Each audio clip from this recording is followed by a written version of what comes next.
Thank you, Iris, and thank you for our panelists for joining us this morning. As you can see, this is just a small representation of the companies we have here in the Innovation Exchange on FinTech that we're showcasing at the annual meetings this year. We have an exciting lineup of payments and lending companies from around the world participating in our discussion today. These companies are leveraging technology to bring financial services to their customers in a more efficient, convenient, transparent, and affordable way. Now, financial services are not new. For those of us in the development community, we recognize the importance of financial services for spurring development, accelerating development. In many respects, financial services are seen as the oil of the economy because what they do is enable both companies and individuals advantage of opportunities sooner than they might otherwise. They can also ensure that money is used productively rather than just sitting around. Now, many are looking at financial services and saying, okay, what is the next big thing that financial services can do? But I think most of us recognize that very large segments of both the company community as well as individuals are currently not being able to take advantage of financial services today.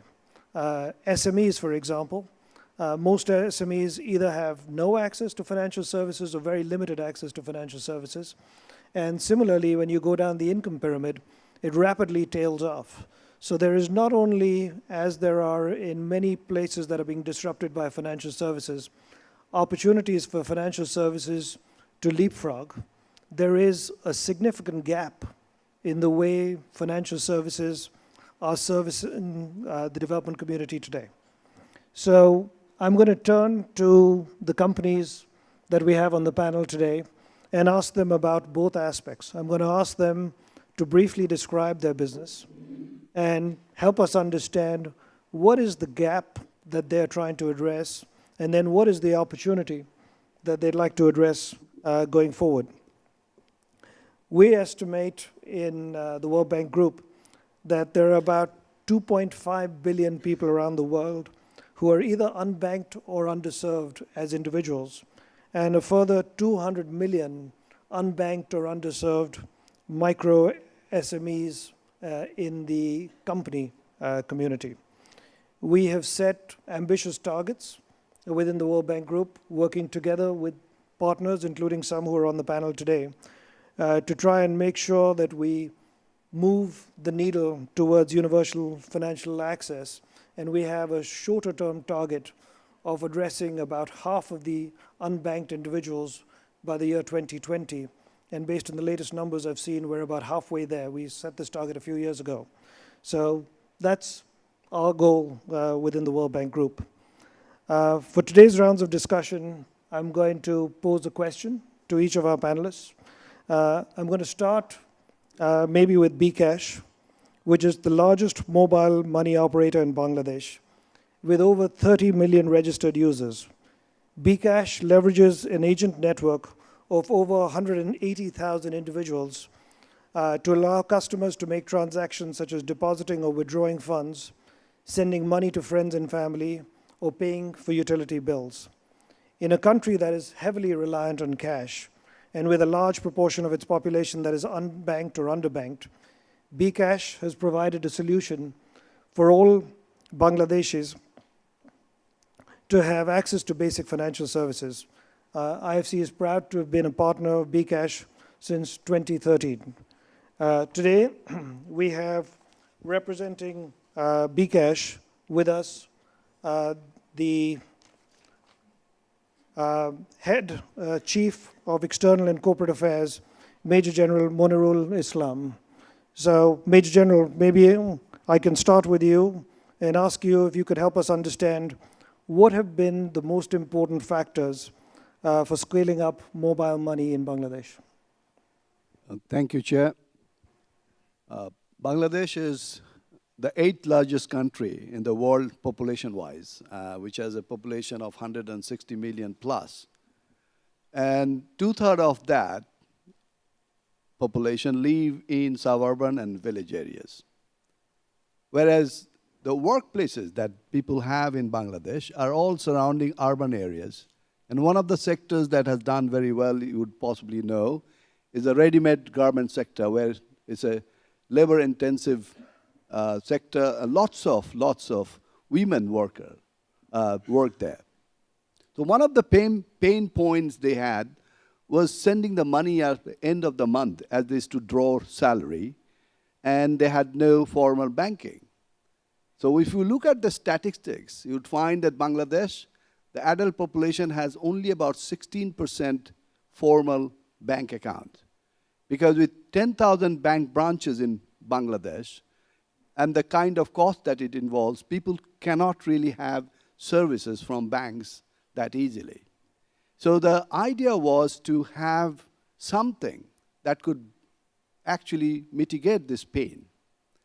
Whereas on the other side in Bangladesh, we have a fantastic mobile phone penetration.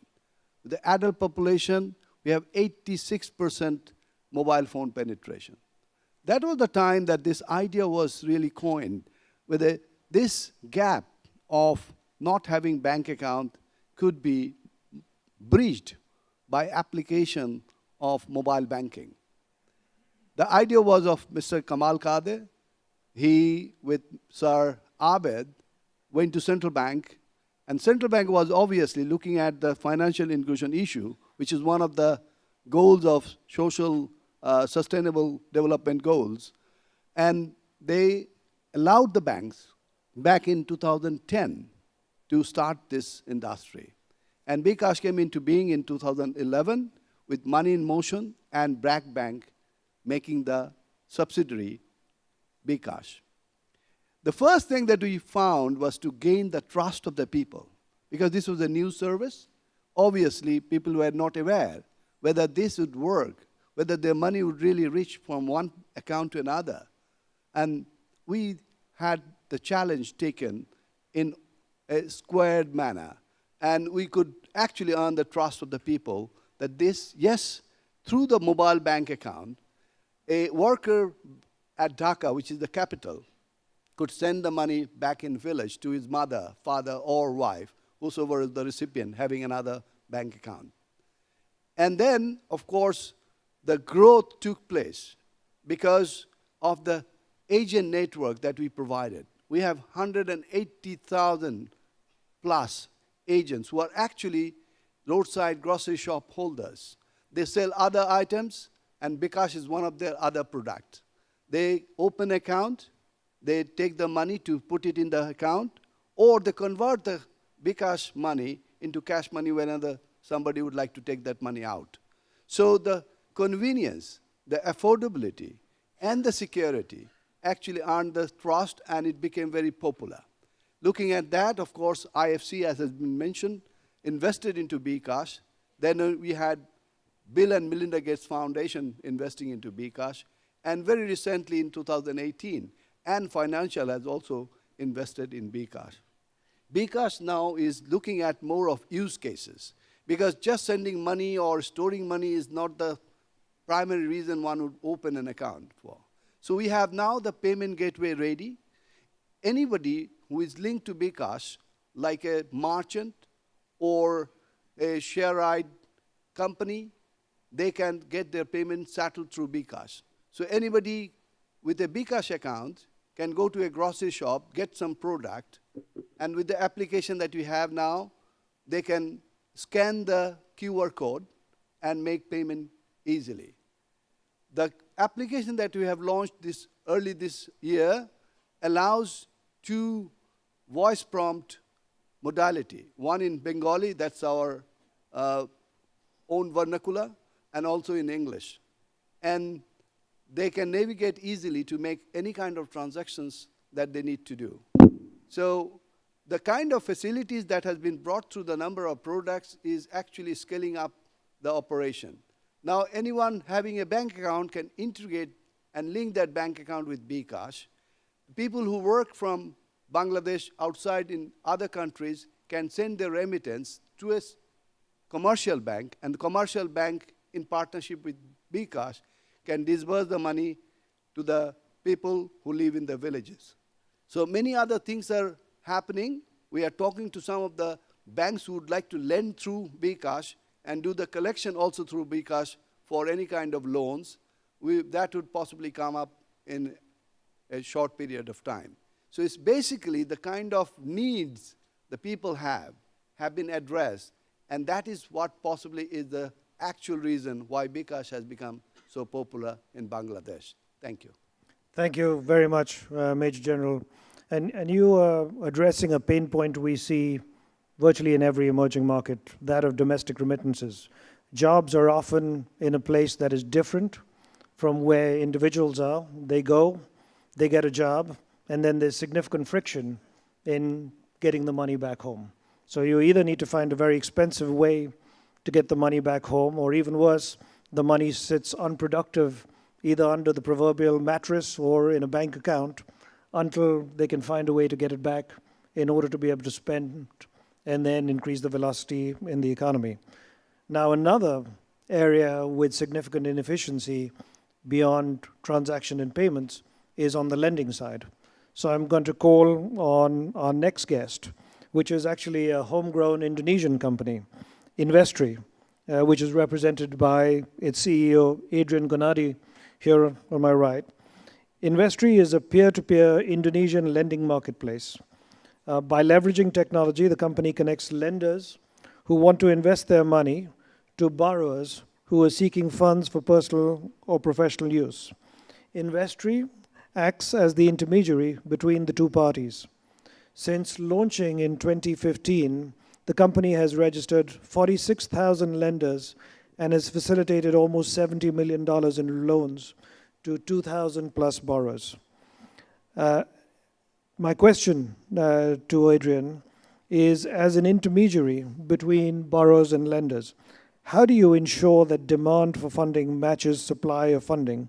And how has your business helped SMEs in Indonesia grow?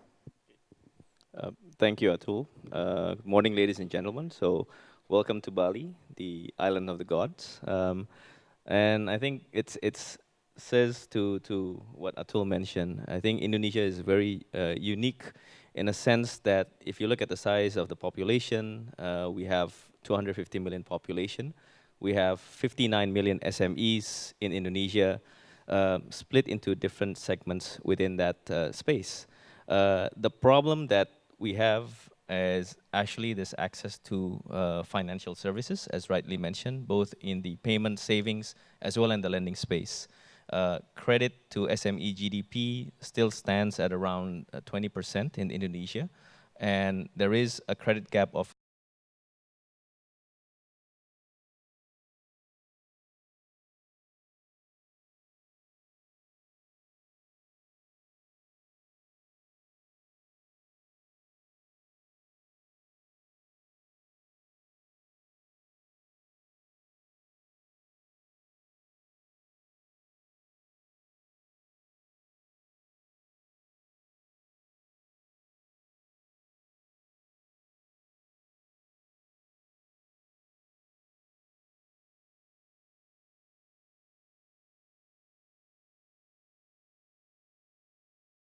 the creditworthiness of these SMEs. So that is how Investri started. We use alternative data points to assess these SMEs. These alternative data points are driven out of ecosystems, and that is how we are able to acquire these SME borrowers are actually through ecosystems. 50% of that 60 million SMEs are now online. So we are partnering, working together with e-commerce, some of the largest e-commerce in Indonesia that has around 10 million SMEs on board. And we are getting primary data.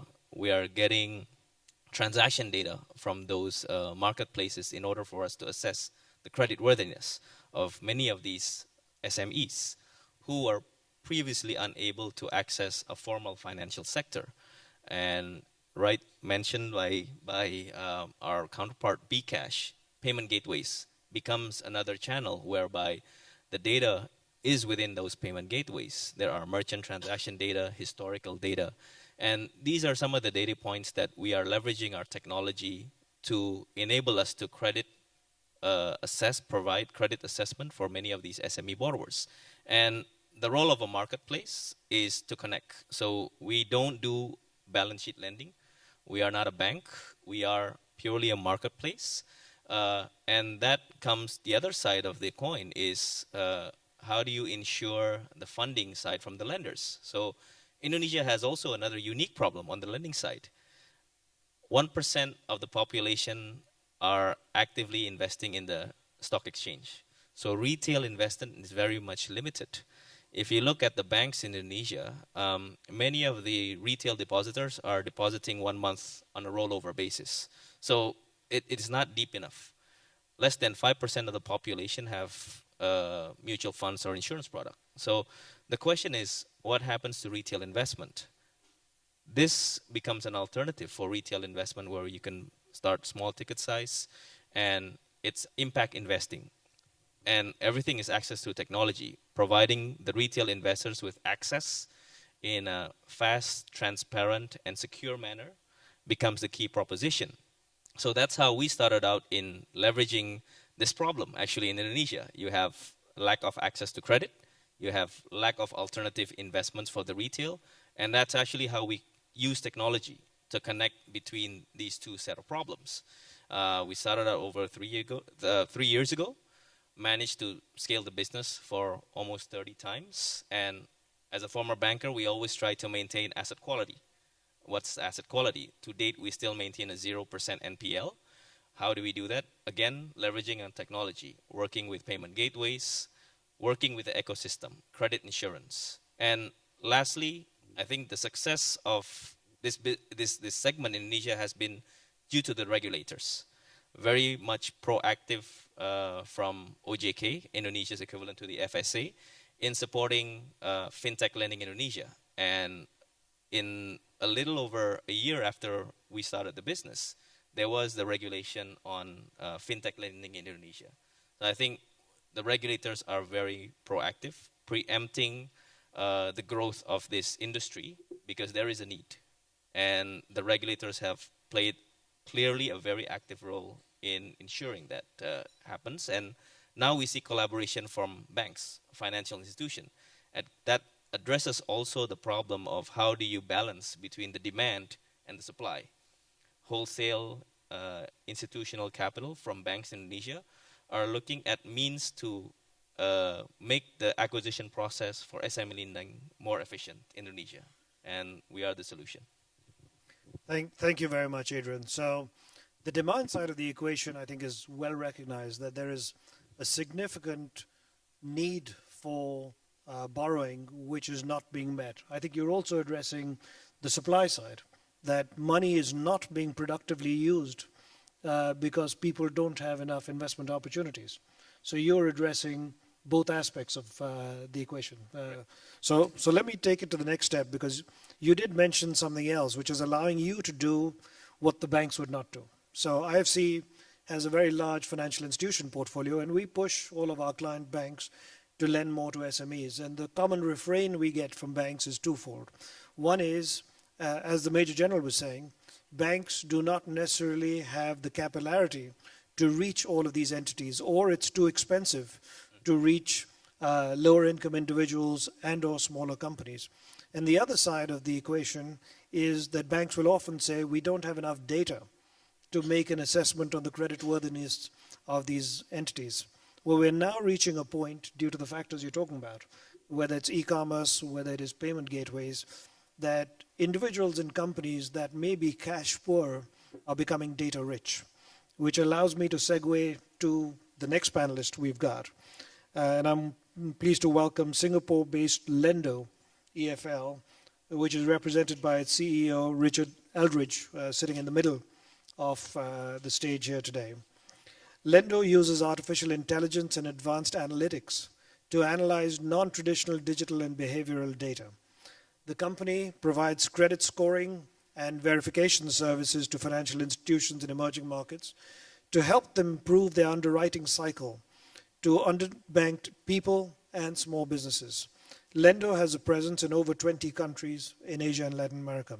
Richard, you are helping your clients, mainly financial institutions, perform credit scoring and underwriting in markets where traditional credit bureaus either don't exist or don't have sufficient data.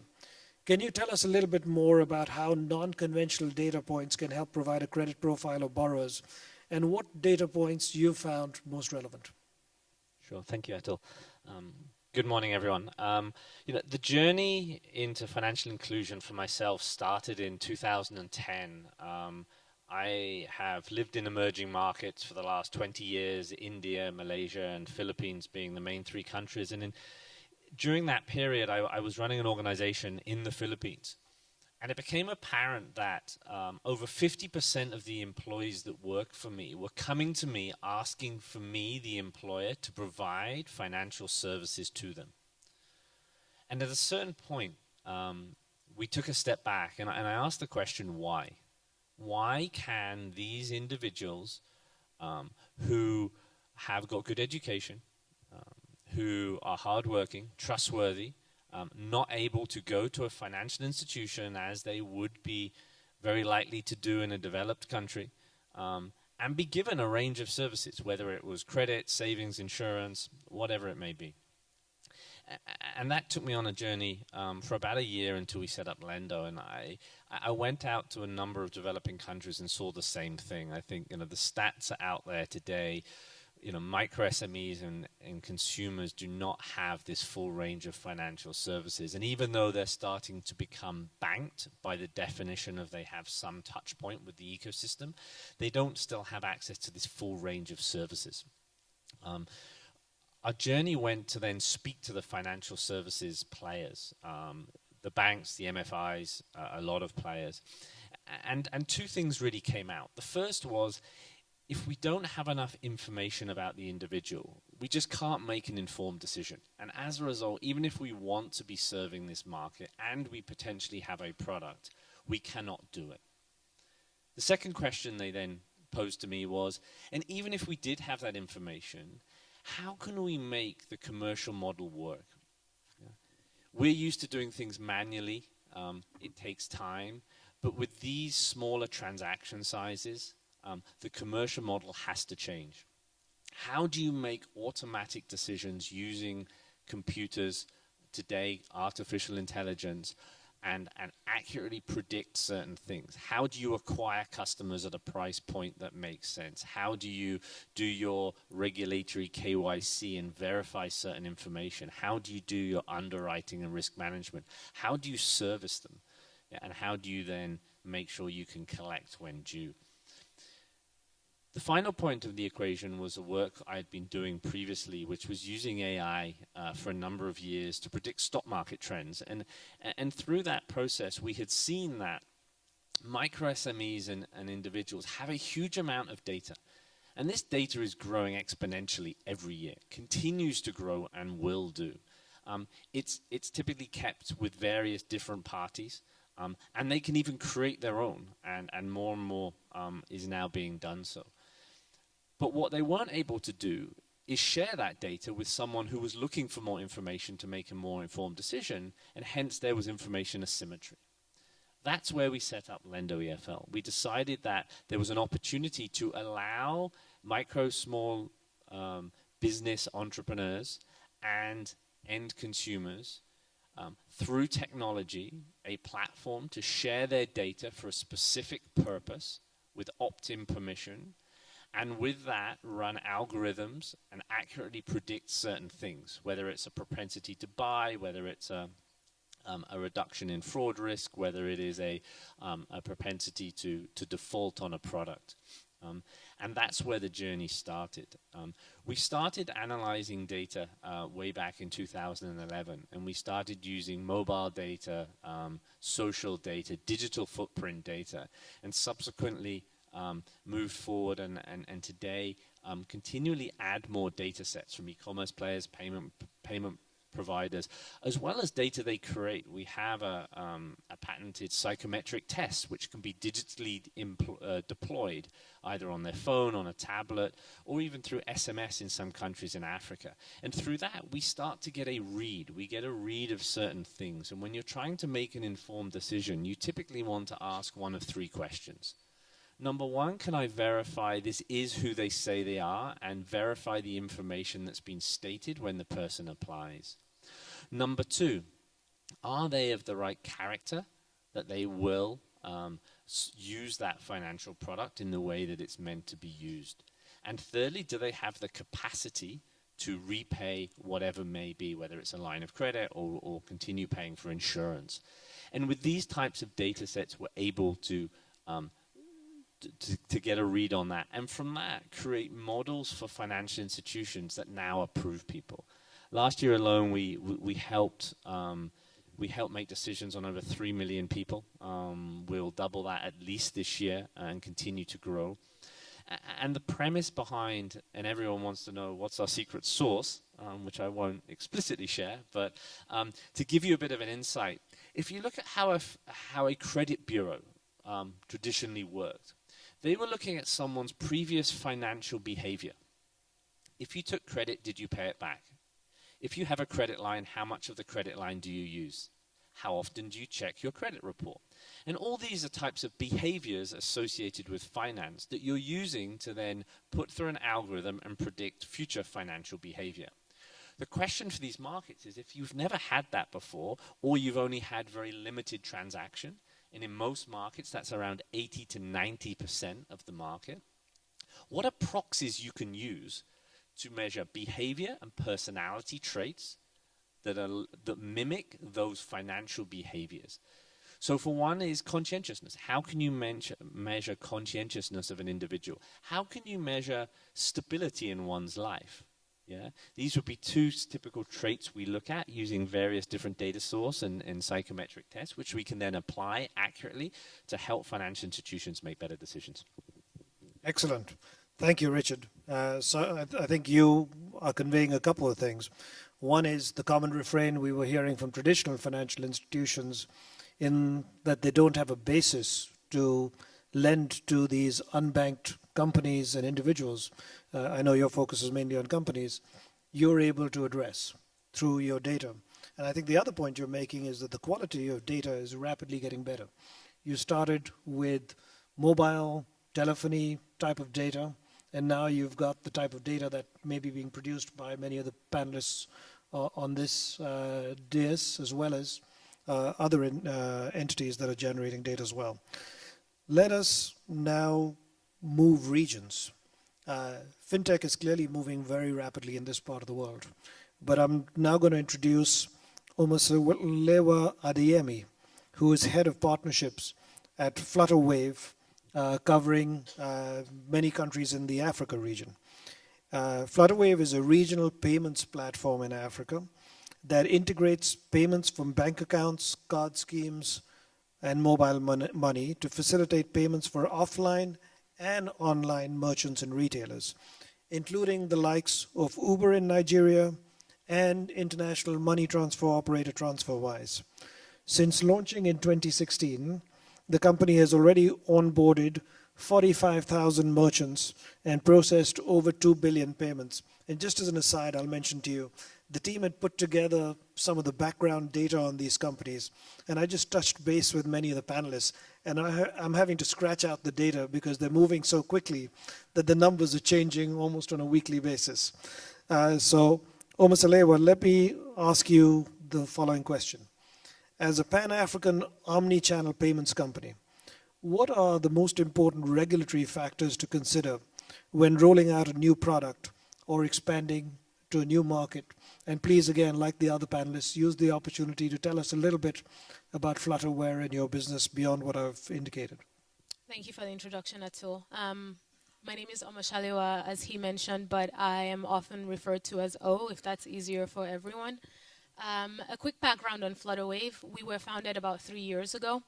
We are a payments technology company building the digital payments infrastructure for the African continent.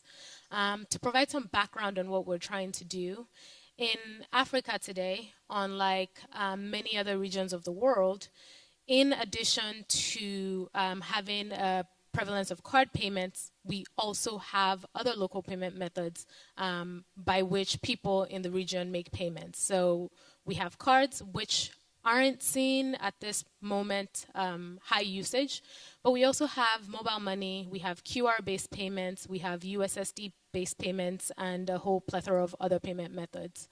What this means for an African merchant who is trying to operate in their country or in multiple African countries, or what this means for a global company like Uber or Flywire trying to operate in Africa, is that they literally have to go from one country to the other to determine the different payment methods, complete a partnership and integration, set up operational procedures for each of those payment methods before they can go live.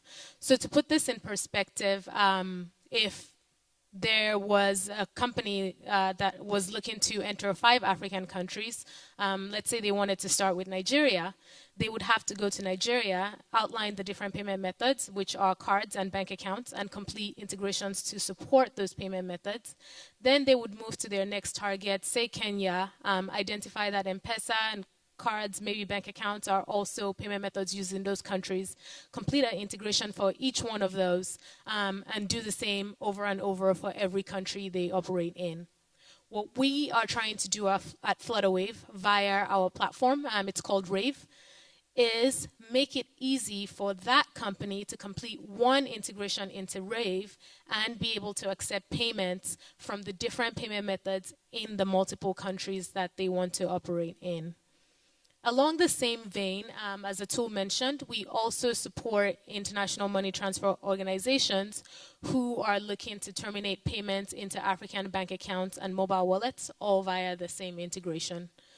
We were founded by, we have 3 co-founders who have combined experience either being serial entrepreneurs as a regulator, or I've also worked at other fintech companies as well as in banks across Africa and Europe.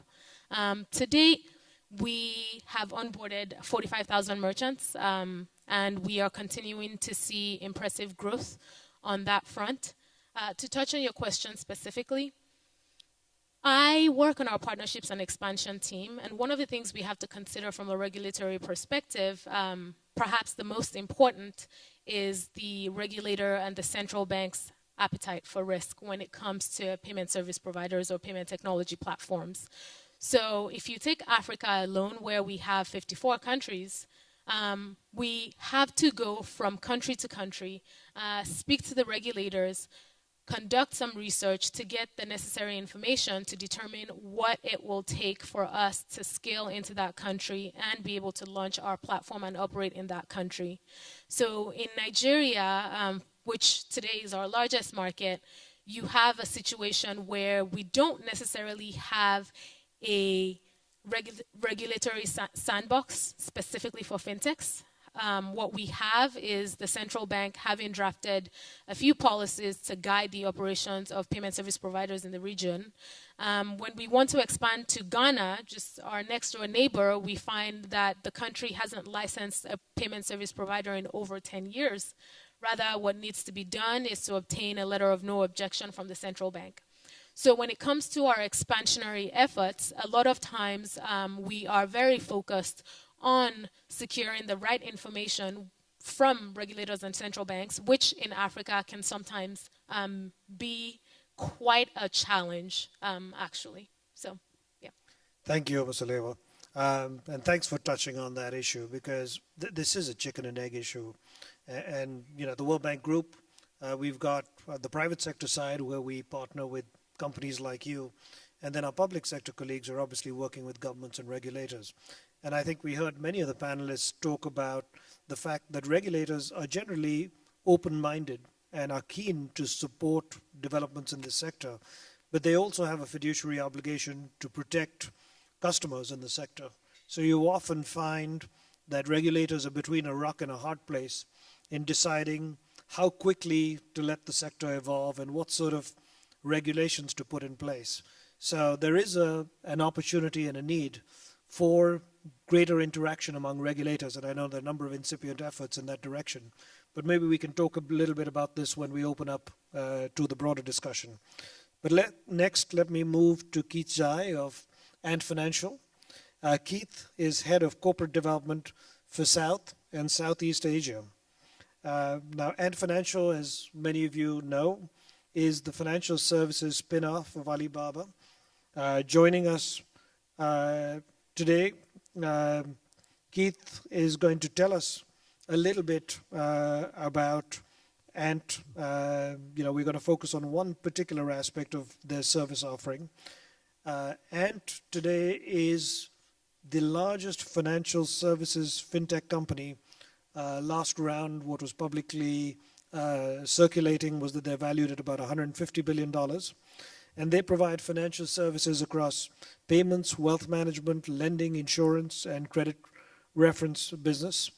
And they have a mobile wallet with over 700 million users. Again, our data was out of date. Thanks, Keith, for updating our information. When it comes to lending, Ant famously has a 3-1-0 strategy to ensure that their borrowers complete their online applications in 3 minutes, obtain approval in 1 second, and have zero human touch. So I'm going to ask Keith, how are you using technology to execute this type of delivery for your customers? And what other innovations can you share with us in terms of where Ant is going in this regard? Thank you very much, Atu, and good morning. Just as Atu just introduced, like the 310 model is one of the most famous, or like one of the recently introduced technology that we're trying to provide to the public in China. And so, like briefly about Ant Financial, this whole company was established based on Alipay, which is a digital wallet application introduced in 2004.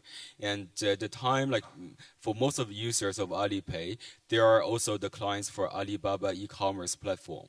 So at the time, like for like SMEs in China, they all like it's pretty much like everybody is on the Alibaba platform. So like start from like 2004, we've been dealing with lots of the SME merchants and also like lots of like small buyers at the time, and in order to better service, provide better service to them.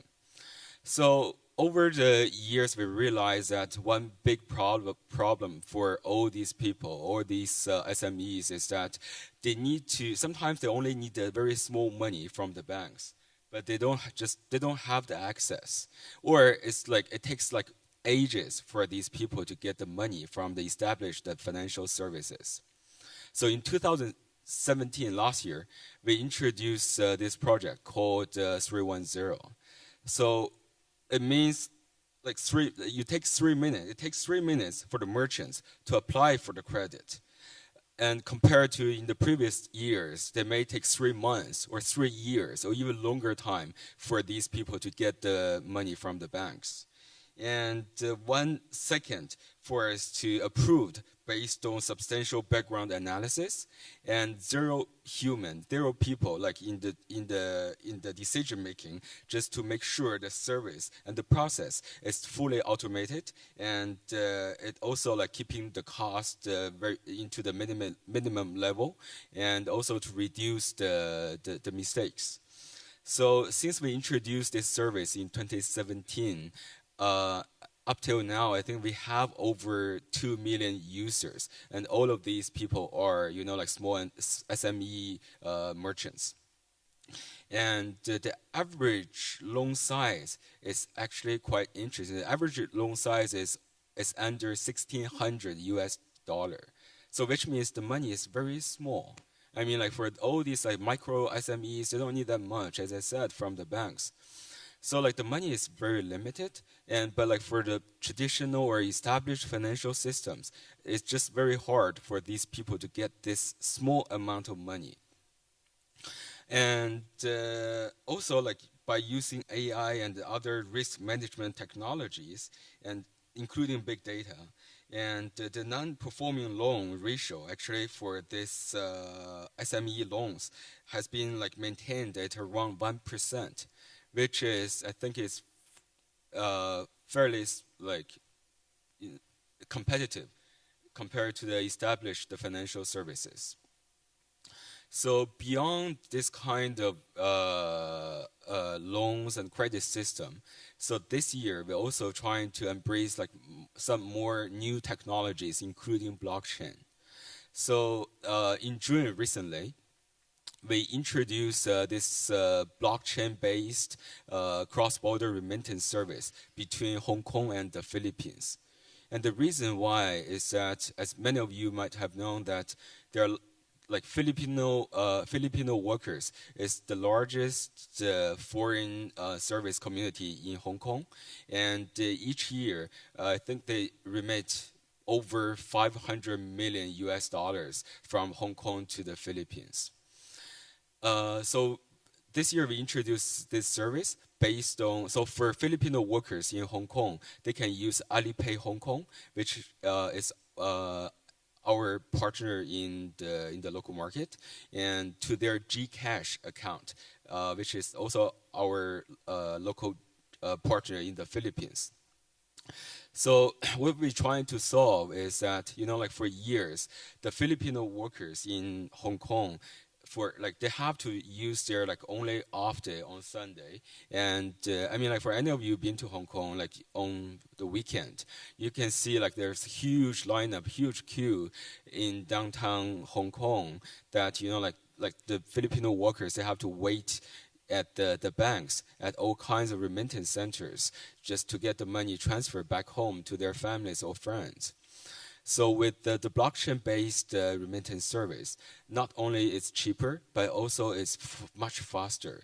So basically with one click, the moment you click the button, and seconds later, like your family members or your friends can get the money in the Philippines. So this one, like we just introduced like 3 months ago, and I mean, like we got lots of like, you know, positive feedbacks from people in Hong Kong, that, you know, like basically people can just enjoy their weekends, their holidays. Like they can go to church, whatever. They don't have to like just like spend all the time like queuing and just a lot of hustle. So like all these are the like technological experiments we're trying to do. And actually just last month, we set up a business unit called Ant Financial Technology in order to better provide the technologies and to to these financial institutions as well as governments and banks. Just because we think, you know, like we do believe like technology is one of the it's pretty much the factor can bring more and more people into the financial services. Thank you very much. Thank you, Keith. And I'm presuming that the use of blockchain there is also to provide comfort on security and the integrity of the transactions that you're pursuing in that regard. We may come back to that in the question and answer. We've got one more panelist who's going to speak. We may have some time for some questions. So if any of you do have questions, I'd encourage you to think about them, and I'll turn to the audience very briefly before we close out. But last but not least, we have Michael Kokuman, the head of regulatory affairs at Stripe, which is a San Francisco-based online payments company. Stripe has built software for businesses in over 100 countries, from startups to larger publicly listed companies, to accept payments for goods and services to manage their businesses online. Stripe is currently valued at about $20 billion and is one of the fastest growing payments companies worldwide. So, Michael, from what I understand, your premise, somewhat similar but slightly differentiated from the other panelists, is that traditional financial institutions are maybe not servicing, especially the online portion of businesses, as effectively as they could. So my question to you, as the digital economy continues to grow, there's an increasing need for businesses to be able to accept payments online. Does Stripe offer similar products for businesses in the US as in emerging markets? How do you tailor products for resource-constrained settings and what are the main regulatory challenges that you face in lower income countries? And like with the other panelists, please feel free to describe maybe a little bit more what Stripe is doing, what is the need that you're addressing, and then in particular, what is the opportunity you're seeing in emerging markets? Thanks. Thank you, Atul, for the introduction. Stripe is very, very glad to be here and to support the World Bank in today's wonderful conference. You've asked me a lot of questions there, so I'll hopefully touch on at least some of them, or at least the ones I remember. Stripe is and you've introduced us probably better than I could, but we're a global technology platform. And we provide software tools that enable online commerce.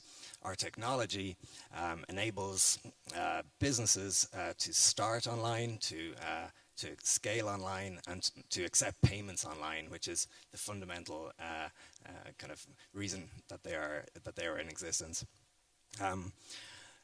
We provide payment infrastructure, payment rails on which businesses can transact. We're supporting hundreds of thousands of users, from a person who has an idea and wants to create a business tomorrow online, to a startup, to an enterprise type user, and to large multinationals. Even national government agencies are processing payments on Stripe. We fundamentally think about financial access in terms of economic opportunity, and we believe that it should be possible to create a business from your once you have an idea, once you want to enter the world of entrepreneurship, that it should be easy to get online, to create your business, and to start processing payments and selling to folks domestically as well as consumers globally.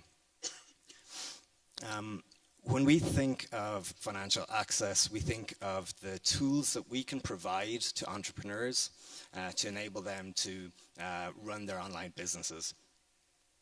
We're fundamentally a business-to-business company, and so the tools that we provide are geared for entrepreneurs. We also think about financial access in terms of consumers, and so while we're not a consumer-facing business, we do think about the payment methods that consumers need in order to be able to access the global online market. As a company, as we expand into new countries, we look to support the local payment methods, and this is, I think, fundamental for consumers who are potentially underserved or unbanked, that they have the opportunity to use the payment method that is available to them to access online commerce. In terms of being head of regulatory at Stripe, part of my role is to try to expand Stripe globally and to navigate the sometimes complex regulatory environment that some of my counterparts on the panel have touched on today, including Flutterwave, mentioning some of the nuances between different regulatory regimes in Africa. We've also noticed that, and we are a technology company fundamentally, but we are built, on the regulatory landscape. And so, given that we're in the payment space, it's often a heavily regulated landscape. For us, it's sometimes difficult to navigate some of these regulatory barriers. Where I come from in Europe, we have a passporting regime where you can get a payments license in one country and passport it around the rest of Europe. Not every region is developed in such a way, and Europe, for historical purposes, has such a setup. We wouldn't expect to see that everywhere. However, the cooperation between regulators is something that we'd encourage. We're seeing more and more of that, including in Southeast Asia. I might say in Southeast Asia, we've just recently announced our newest engineering hub, and so we're delighted to begin growing a local product for Southeast Asia that is built in Southeast Asia. So yeah, if you know any engineers, we're certainly hiring. So I might leave it at that, and give us some time to take some questions. Thank you, Michael. So I'm told we do have a few minutes, maybe a couple of questions from the audience. So I'll take one or two questions, and then turn to the panelists. Where do we have a mic, Iris? Okay, are there any questions? There's a hand back there in the middle.